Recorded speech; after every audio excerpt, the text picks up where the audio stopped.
Teenage motivation. Contrary to what you may believe, chores is not designed to make you a personal slave. When you get older and you're looking for a mate,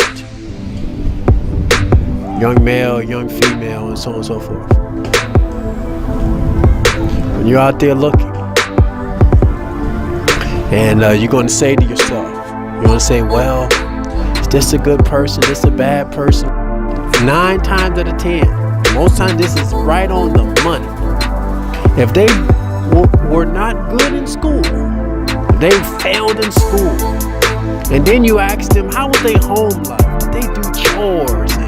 And so on, so they say, oh, no, I ain't like chores and stuff like that, you know what I mean? And my mama cleaned up, I didn't clean up. My daddy cleaned up, I didn't clean up. So they didn't do nothing. They say, so what, you just kept your room messy all the time? I didn't like to clean up all the time, you know what I mean? So I always had piles of clothes all over the floor. I can tell you one thing right now. Run from that person. Why?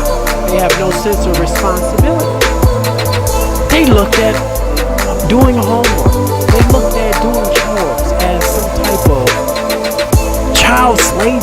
You know what I mean? Like, I ain't nobody's slave. You hear that? I hear this many times, and that's wrong. The whole purpose of chores and homework is to make you to be responsible adults.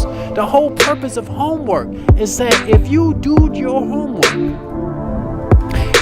what that does is further how you're going to be in life.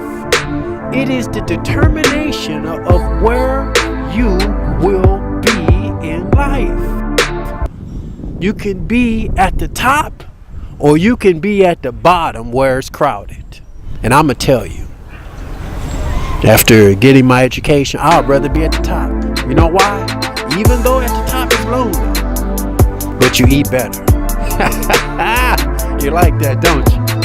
I'd rather be at the top where it's lonely, but I eat good at the top. There are too many people at the bottom, in poverty, in the hood, just selling drugs to get by.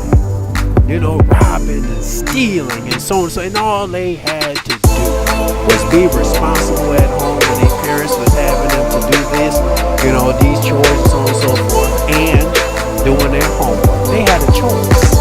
They chose not to want better. They chose this path. And what they used to say is a good biblical scripture, I remember.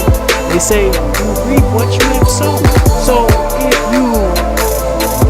if you sow negativity, you're going to get negativity. If you sow lack, if you sow irresponsibility, if you sow nothingness, I just want to I don't want to do nothing. Well, don't be surprised if nothing comes back upon you, because you have chosen this path. And so with that, I just want to tell you that chores and doing your homework is supremely important for you to make the best of your life. And it's a determining factor. Either you're going to be on the top, or you're going to be on the bottom.